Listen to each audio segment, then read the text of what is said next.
We live in a world in which we're consistently being sold lifestyles. Some companies want you to buy their sports drinks, others want to sell you their activewear, though neither really cares if you actually live the way their ads suggest. The car world is no different. 90% of pickup trucks that you see on the road have nothing in their beds, nothing being towed, and nobody in the back seats of their crew cab. Not all hybrid drivers are as concerned with the environment as their green badges may imply. As a result, many car manufacturers will attempt to build a bold, stylish design, but somewhere between the concept and production, the car turns out to be surprisingly slow. These cars may look fast, but their performance will leave you deeply disappointed. Luckily for you, you clicked on this video. Here are the 10 slowest cars that look fast.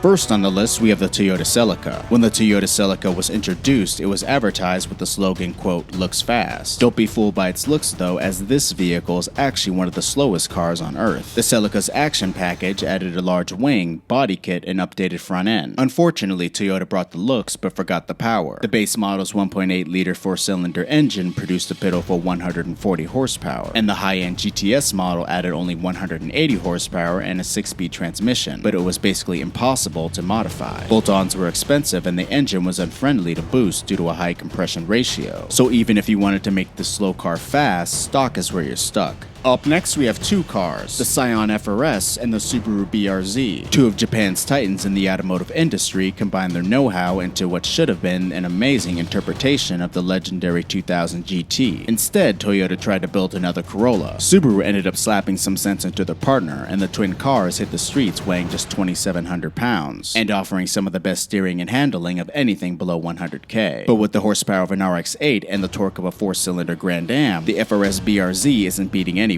Up next, we have the Fisker Karma. This massive sporty sedan can glide on electric motors or use a combination of gas or electric for best performance. 0 to 60 takes 5.8 seconds and it can complete a quarter mile in 14.5. These numbers would be acceptable for a 10-year-old RX-8, but the Karma's deceiving supercar looks leave drivers expecting much more. If it looked like a Chevy Volt, everybody would marvel in its subpar numbers. Instead, since it looks like an edgy Tesla Model S, people expect the performance to match. The base Model S runs better numbers for half the price, and the P85D in ludicrous mode runs a crushing 2.8 seconds 0 to 60, and is a whole 4 seconds faster in the quarter mile, all at the same price tag. No wonder Fisker went bankrupt. Up next, we have the Plymouth Prowler. Hot rods, the essence of speed. That's what fires the imagination when viewing a Prowler. These 2C roasters kicked off the retro craze and launched what could have brought Plymouth back to relevance. Instead, inside the badass little coupe, Chrysler placed a 3.5-liter V6 that made a disappointing 214 horsepower. While the Prowler was fairly light, coming in at just under 3,000 pounds, its look said 500 horsepower or more, with at least Corvette performance. Unfortunately, it was Corvette priced, with a V6 base model Camaro performance. Up next, we have the Eclipse. Debuting 25 years ago, the Eclipse was a definition of a poor man's sports car, delivering a lot of turbocharged bang for the buck. The third generation Eclipse removed the turbos, replacing them with a naturally aspirated 4-cylinder, producing a sad 147 horsepower. It also gained some weight and added a weird body design as a cherry on top. Finally, the 4th generation Eclipse added some fun with a 263 horsepower V6, but it also added the curb weight of a Mustang GT without the torque, not to mention that it was front wheel drive, immediately disqualifying it as a legitimate sports car. So if you want a flashy car that will lose to a stock 15-year-old Mustang, the Eclipse should be number 1 on your list. Up next, we have the Honda CRZ, a sporty looking hatchback that desperately deserves some sort of powerful engine to appeal to enthusiasts but never got one. Instead, the CRZ was sold with a hybrid 4-cylinder that made about 130 horsepower. The result, despite its looks, its two-door design, and a fairly low curb weight, the CRZ did a 0 to 60 in 9 seconds and had a top speed of only 120 miles per hour. Effectively, the CRZ was a hybrid for people who wanted to look fast. People who actually wanted to go fast were out of luck.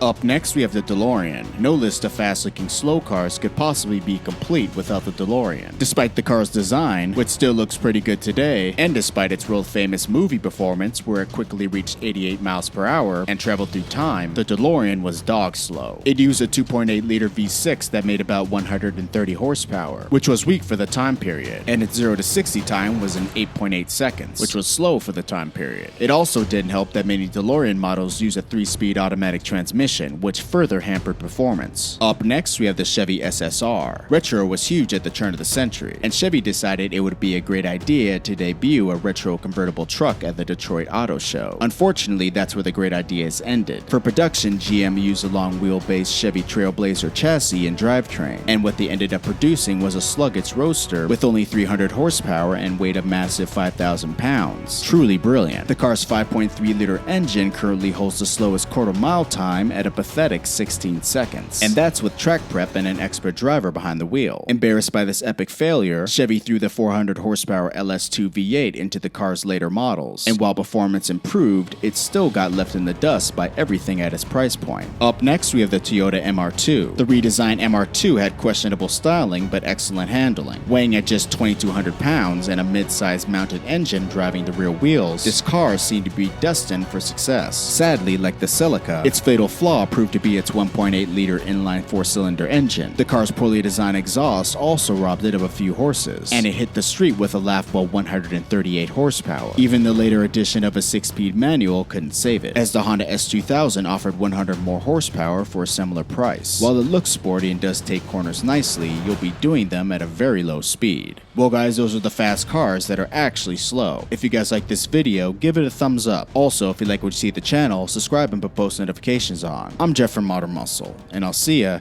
next time.